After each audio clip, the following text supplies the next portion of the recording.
Fala pessoal do segundo ano, como é que estão vocês, gente? Espero que todos estejam muito bem.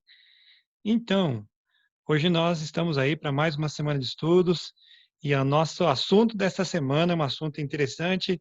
Vamos dar continuidade aí falando da República Velha, a parte agora da República Oligárquica. É um assunto aí bastante extenso e eu vou tentar, de certa forma, aqui explicar para vocês da melhor forma possível a nossa República Oligárquica estabelecido no Brasil no período que ficou conhecido como República Velha ou Primeira República. Muito bem, galera, compartilho com vocês aí a nossa apresentação para hoje. Espero que ela possa ajudar no entendimento da nossa matéria. Lembro sempre das nossas orientações semanais, legal? Nós estamos chegando à semana 3 do terceiro bimestre, do ciclo 2. Eu peço a vocês que assistam a videoaula, vai levar um tempinho a mais, mas por favor, assistam essa videoaula. Leiam também as páginas 69 e 81, note que realmente o conteúdo é extenso. Na apostila 8, capítulo 4 ainda. E por último, fazer as atividades das páginas 83 e 84.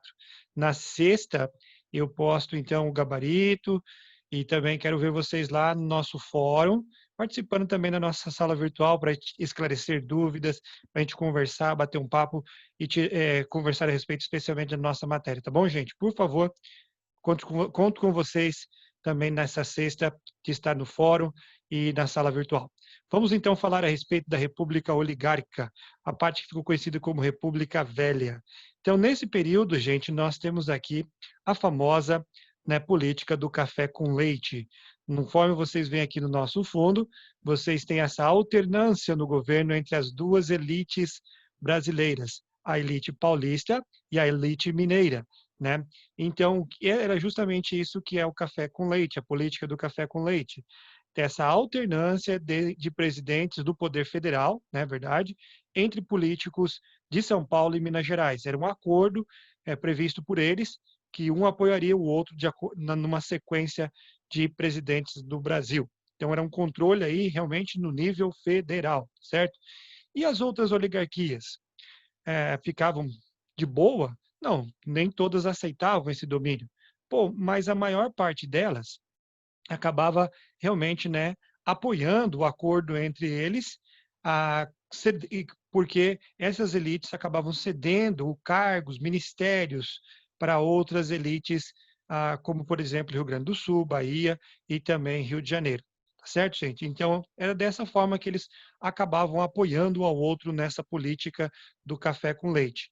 Mas essa política do café com leite ela não funcionaria se não fosse também a política dos governadores. E nós já explicamos para vocês isso aí.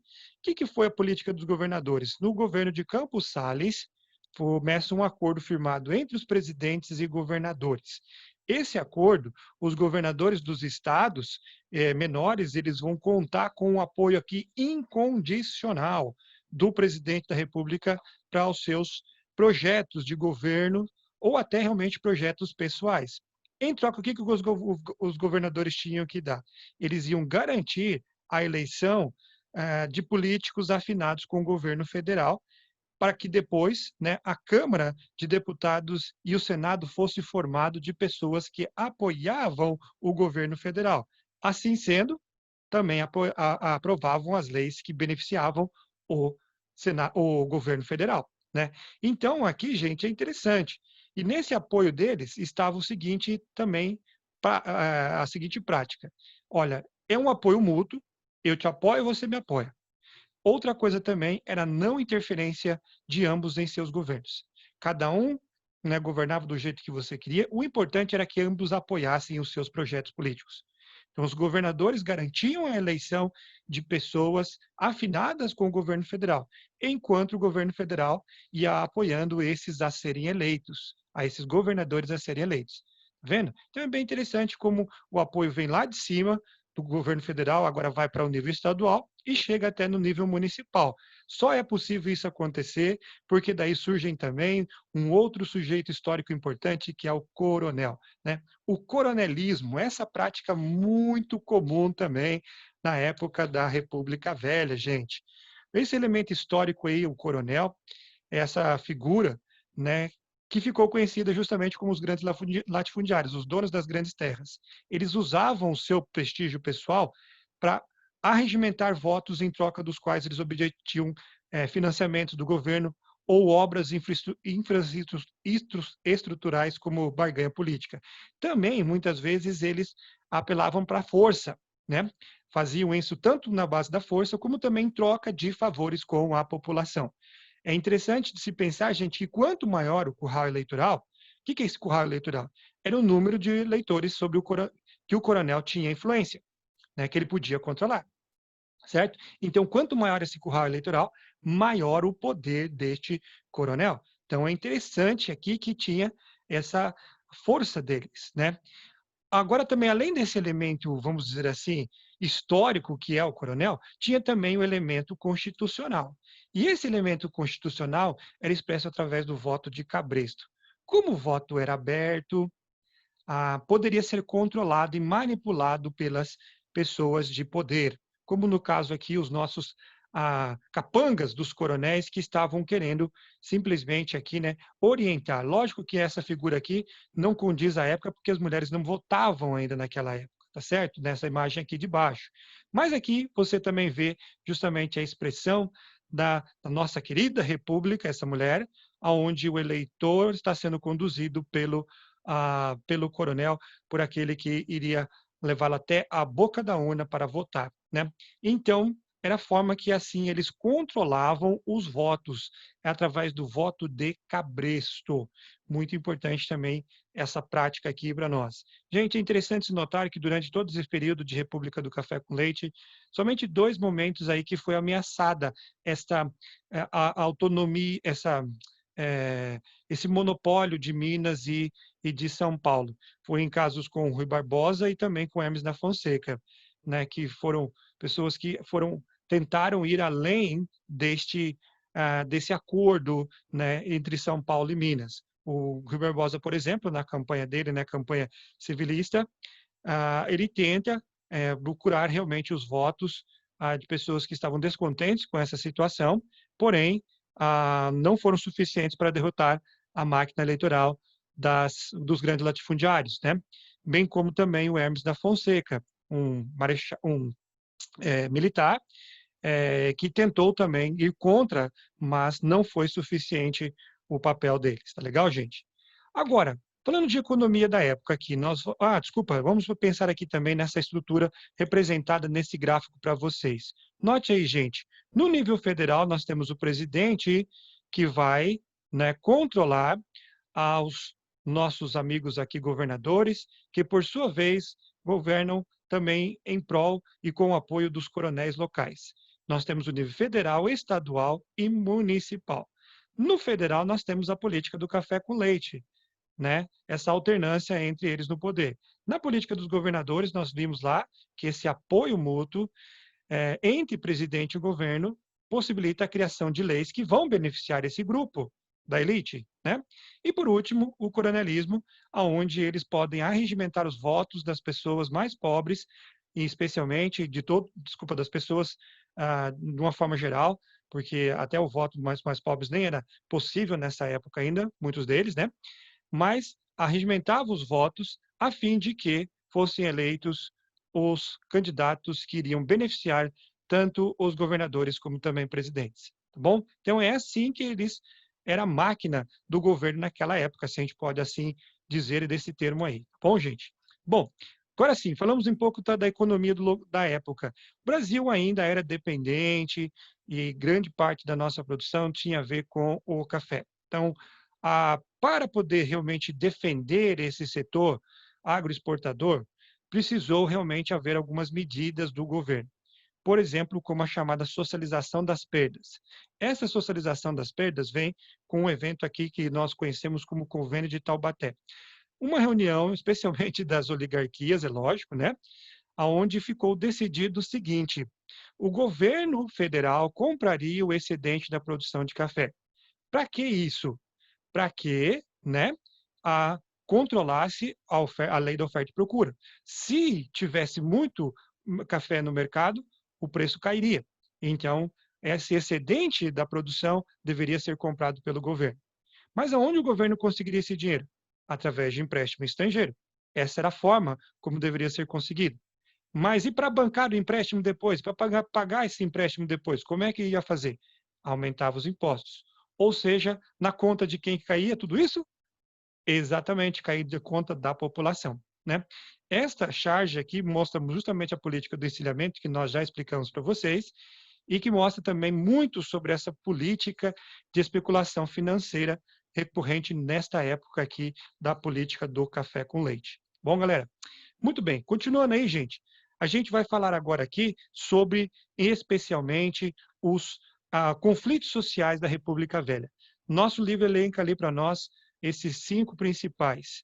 Nós temos, primeiramente, a Guerra dos Canudos, que será o maior desses conflitos. Acontece de 1896 a 1897 e está ligado especialmente à situação de desigualdade no Nordeste, e em especial da distribuição de terras. A questão, gente, agrária aqui, ela estava no centro dessas discussões. Adivinha quem estava no domínio das terras? Sim, os coronéis, através daquela famosa lei de terras que nós já explicamos anteriormente. Então, os coronéis dominavam justamente essa região ainda mais. É contra esse domínio que surge esse movimento social, popular e também messiânico, denominado Canudos, né? Guerra dos Canudos. O governo republicano aqui, gente, certamente se fazia presente, né? Com certeza nesse momento, especialmente pela cobrança de impostos. A outra coisa também importante é que a religiosidade desse grupo acabava ferida, porque eles consideravam a monarquia um sistema ideal, até porque o apoio no monárquico, a igreja e a monarquia estavam juntas no passado. Antônio Conselheiro, que era o líder da Guerra dos Canudos, ele foi justamente um adepto dessa ideia, de que a igreja não podia se dissociar do Estado, né? Então, é por isso que a República ela foi questionada dentro desse movimento chamado Guerra dos Canudos. A Guerra dos Canudos ela acontece e o governo precisou, gente, de quatro expedições militares para acabar com esse evento aí, sendo que a última delas foram utilizadas armas pesadas, como, por exemplo, os canhões Krupp, que vieram da Inglaterra para ajudar aqui. Aqui você vê uma imagem da população, grande parte presente aqui de mulheres e crianças, que foram presas depois dessa última incursão do governo brasileiro, né? Pouco antes, nosso amigo Antônio Conselheiro havia morrido antes dessa última incursão. Eles exumaram, tiraram o corpo dele da terra, depois cortaram sua cabeça e, né, deixaram o restante do seu corpo exposto para mostrar realmente a força do governo. Canudos é a expressão justamente de um movimento social em busca de melhores condições de vida na região. Então, foi isso que Canudos fez. Nós temos um grande exemplo disso aqui, retratado pelo nosso querido Euclides da Cunha, no livro Grandes Sertões Vereda. Então, ele faz ser até um representante que irá e até a região de Canudos e vai escrever a respeito desse assunto para nós, tá bom? Muito bem. Outro movimento aqui é a Guerra do Contestado. A Guerra do Contestado acontece aqui na nossa região, do Paraná e Santa Catarina. Ela durou mais tempo, mas o conflito ele não foi tão intenso como Canudos. Mas também levou aproximadamente 20.000 mortes, né? Você tem ideia. Então, isso acontece aqui durante o governo de Venceslau Braz, o governo federal de Venceslau Braz. A empresa de construção de ferrovias, a americana, a Southern Brazil Lumber Ecolonization Company, vai receber uma doação de terras nessa região que já estavam ocupadas por grandes partes de pessoas mais simples. Outros trabalhadores também que estavam na construção dessa ferrovia. Eles foram desocupados, foram retirados do lugar e muitos também acabaram perdendo seu emprego nessa construção da ferrovia. Com isso, eles vão se revoltar contra as ações do governo naquele momento. Também tem caráter social e messiânico, porque o líder deles, José Maria, ele também se intitulava alguém comissionado por Deus nesse momento ali. Ele vai ganhar esses ares aí certamente messiânicos, e foi necessária a intervenção pesada do governo também, né? Ao final do conflito, se estima aproximadamente 20.000 mortes nessa região. Uma curiosidade, essa é a primeira vez que no Brasil se usa o avião como a arma de guerra no sentido de usaram para reconhecimento, né? Então, o Capitão Kirk foi o primeiro piloto, não é o Capitão Kirk que vocês estão pensando aí, né? Mas foi o primeiro piloto militar brasileiro. Tá certo, gente? Na Guerra do Contestado. Nós temos até o Museu do Contestado aqui no Paraná. Fica aí uma dica para vocês um dia visitarem lá. Tá legal, gente? Temos mais dois conflitos urbanos, que é o conflito da Revolta da Vacina e também a Revolta da Chibata. Nós temos esses dois eventos. Na Revolta da Vacina, nós temos, então, que acontece no Rio de Janeiro durante o governo federal de Rodrigues Alves. Durante seu governo, o Rodrigues Alves ele tenta melhorar a cara do centro do Rio de Janeiro, né? Com uma política em conjunto com o Pereira Passos, que era o prefeito do Rio de Janeiro, ele vai promover uma reforma enorme dentro do centro do Rio de Janeiro. O que ele quer fazer? Ele quer colocar avenidas mais largas, ele quer liberar, então, aqueles espaços no centro do Rio de Janeiro onde havia muita aglomeração de pessoas. Então, ele vai destruir prédios antigos, especialmente os famosos cortiços, onde moravam centenas de famílias, naquela região central, né? Eram os lugares onde sempre as pessoas mais pobres moravam, né? Tentar também trazer o saneamento básico para eles nessa região, e ele vai então expulsar essas pessoas do centro e vai levá-las para os recém-criados subúrbios do Rio de Janeiro. E aí é que vão se criando as famosas favelas no Rio de Janeiro, tá certo? Então essas pessoas certamente não gostaram dessa situação. Junta-se a isso que nós temos aqui essa campanha do Bota Abaixo para a construção de avenidas mais largas, como vocês veem aqui embaixo. Vários prédios foram destruídos para isso, né?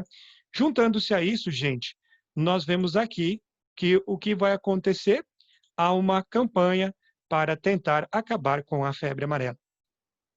A incumbência para isso vai para Oswaldo Cruz, que vai promover uma campanha de vacinação, tá? Para tentar mudar essa situação no Rio de Janeiro. E essa obrigação ela teria que ser obrigatória, certo? Foi obrigatória. E isso, né, somado às insatisfações da população mais pobre, que foi aquela que foi, né, justamente o alvo dessa campanha de vacinação, vai levar ao que nós conhecemos por revolta da vacina. São alguns dias, assim, uns 5 dias aproximadamente de revolta, onde eles viram bondes, ou viram um estado de caos mesmo dentro do centro do Rio de Janeiro, né? Quem aproveita em tudo isso são os monarquistas e florianistas também, que vão se manifestar e vão apoiar a esse movimento lá no centro do Rio de Janeiro. Tá legal, gente? O outro movimento que nós chamamos de urbano também foi a Revolta da Chibata. A Revolta da Chibata ela acontece em 1910 entre os marinheiros e fuzileiros do nosso Brasil. A maior parte deles eram negros e pardos, né? E eles vão se rebelar contra o governo por causa dos maus tratos que sofriam, lembrando da escravidão. O estopim será quando um desses marinheiros, o Marcelino Rodrigues, vai receber 250 chibatadas por ter brigado com o colega, ter saído na mão com o cara lá e acabou ferindo esse colega. Então, ele vai receber a punição de 250 chibatadas. Aí, os marinheiros revoltados, já com a situação de maus tratos e também com as péssimas condições com que eles eram tratados, com comida ruim nas embarcações, entre outras coisas, eles vão tomar o encouraçado Minas Gerais e vão ameaçar bombardear o Rio de Janeiro, né? A principal reivindicação deles era acabar com as chibatadas na Marinha e ter melhores condições de trabalho para os marinheiros, né? Melhores soldos, né? Ou seja, salários para eles e condições de trabalho de uma forma geral. Olha só o que faz nosso querido presidente Hermes da Fonseca. Ele cede aos revoltosos, né? Ao serem desarmados. Logo depois que desarmados, então, eles vão ser punidos. Alguns vão até ser expulsos da Marinha. Uma nova revolta por causa disso acontece na Ilha das Cobras e essa vai resultar em mais prisões, né, devido à ação do nosso governo, exílios para a Amazônia e até o próprio líder da revolta da Chibata, que foi João Cândido, esse senhor aqui, né, vai ser levado para um hospital psiquiátrico onde ele vai permanecer até a sua morte em 1912. Bom, gente, veja aí, é assim que o governo tratava essas reivindicações na época. Falando sobre os finais aqui, anos finais da República Velha, nós temos que falar sobre os anos finais, lembrando das grandes transformações que ocorreram, especialmente no ano de 1922. Primeiramente, nós temos a Semana da Arte Moderna. A Semana da Arte Moderna ela foi importante porque houve, sim, através da Semana da Arte Moderna, o contato com outros movimentos de contestação espalhados pelo mundo.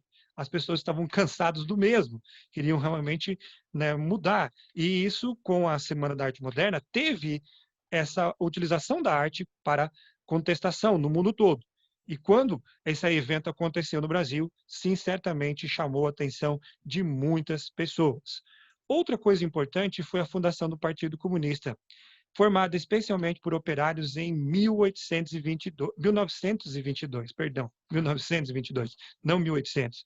Interessante, gente, que o movimento operário ele já estava ganhando muita força, e ele vai ganhar força em 1917, com uma paralisação tremenda que fizeram, uma paralisação generalizada de diversos setores da, industriais brasileiros, né? E eles vão sair às ruas e os trabalhadores vão reivindicar as melhores condições de trabalho e também salário.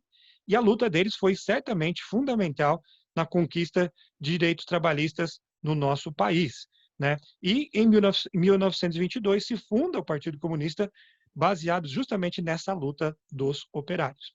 Também temos a fundação do Partido Republicano, especialmente por aqueles que eram excluídos da política do café com leite, e o movimento tenentista, que nós vamos falar agora. O movimento tenentista era um termo como ficou conhecido esse movimento aí que era político-militar, que estava à liderança muitas vezes desses jovens oficiais que recém saíram da Academia das Agulhas Negras, lá no Rio de Janeiro, né? E eles são oficiais saindo daquele momento e eles começam a perceber a sua função dentro da sociedade e querem pedir por maior participação, né, dentro dessa política do Brasil. E eles pretendiam justamente conquistar uma moralização do país através da luta armada. Em especial, né, poderia ser feito se fosse necessário. Tá legal? As reivindicações dele não é um movimento assim muito claro em termos de reivindicações, o movimento dos tenentistas, tá? Eles não tinham assim propostas tão claras assim, uma política ideológica assim bem certinha, né, definida. Mas entre elas nós vemos a moralização da vida pública, o fim da corrupção eleitoral. Eles não eram, isso é muito importante, gente, não eram nem de direita nem de esquerda, tanto que ao final desse movimento, alguns penderam para a esquerda e outros para a direita. Tá? Então é importante se pensar que eles não eram esse movimento de direita nem de esquerda. O que eles queriam era uma moralização da vida pública, especialmente da corrupção eleitoral. Legal? Também exigia o voto secreto, uma justiça confiável e a reforma na educação pública para que o ensino fosse gratuito e obrigatório era uma das propostas desse movimento tenentista. Dois eventos importantes não estão ligados ao movimento tenentista, o 18 do Forte e também a coluna Prestes. Vamos falar rapidamente sobre eles dois aí para terminar nosso tempo de aula aqui. A revolta do Forte, ela acontece, né, o chamado revolta do 18 do Forte de Copacabana, ela vai acontecer em julho, a partir de julho de 1922. O que aconteceu? Na campanha eleitoral para a presidência da República, nós temos dois candidatos, Arthur Bernardes e Nilo Peçanha. Nilo Peçanha é o candidato da oligarquia dissidente e Arthur Bernardes apoiado pelo governo. Houve uma publicação no antigo jornal do Correio da Manhã, onde o Arthur Bernardes, se diziam que essa publicação era dele também, né? Faz violentos insultos ao exército, né? E aí o que acontece? Acontece que isso leva a muitos protestos do clube militar, que era formado por oficiais do exército, né? Esse clube militar vai acabar sendo fechado por causa desses protestos. O Marechal Hermes da Fonseca manda fechar. E com isso, gente, vai desencadear que em julho de 1922 esses tenentes saem e começam a realmente se levantar em diversos quartéis do nosso país.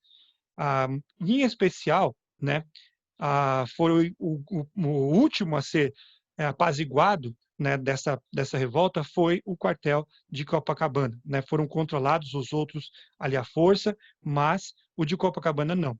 Onde 17 militares e também um civil, sob o comando lá do Siqueira Campos, eles vão sair às ruas e vão lutar contra as tropas do governo. Desses 18, somente 2 restaram, o Siqueira Campos e Eduardo Gomes. Né? O episódio foi triste, né? Mas ele passou a ser, através desse episódio, o movimento tenentista começa a ser conhecido e também ganha muita popularidade nesta luta contra o domínio da oligarquia. Legal? O outro evento é a Coluna Prestes. É interessante aqui, gente, que após a situação lá, né, dos 8 do Forte, novos rebeliões começam a surgir, tenentistas em diversos lugares do Brasil. Umas delas em Rio Grande do Sul e outra em São Paulo, né, as duas principais. Em São Paulo, estava no comando Isidoro Dias Lopes e o tenente Juarez Távora, e também por políticos como o próprio Nilo Peçanha, que havia sido derrotado. Vai eclodir, então, em São Paulo essa revolta no dia 5 de julho, só que o que aconteceu? O general Isidoro percebeu que ele não teria as condições de resistir e ele decide abandonar a cidade de São Paulo. E para onde eles vão? Eles vão, então, como estavam já bem armados, uma numerosa tropa de pessoas, eles vão para a região sul do Brasil, é a chamada Coluna Paulista. Eles vão, então, na direção de outra coluna que vinha do Rio Grande do Sul, liderada por Luiz Carlos Prestes, a chamada Coluna Prestes. É aí que se forma a Coluna Prestes, que durante mais de 2.000 anos ela vai percorrer quase 24 mil quilômetros dentro do nosso país e fora do nosso país, né, entre 12 estados brasileiros e também a região da Bolívia. Eles estarão ali e vão percorrer lutando por melhores condições de vida para o brasileiro, né? Segundo os historiadores, alguns historiadores, ela nunca foi derrotada. Olha só, mas ela não tinha o apoio popular e cansados realmente de lutar sem obter, assim, vamos dizer assim, resultados práticos, eles decidem abandonar e se exilar na Bolívia.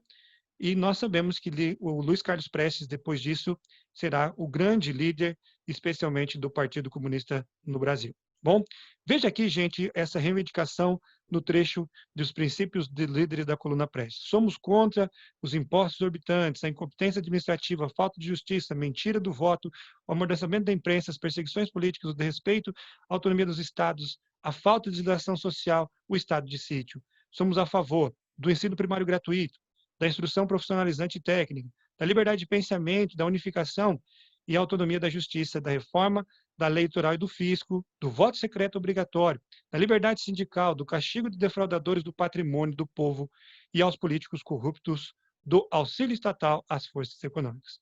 Veja, então, que essas seriam as propostas das quais nós tiramos as reivindicações desse movimento tenentista.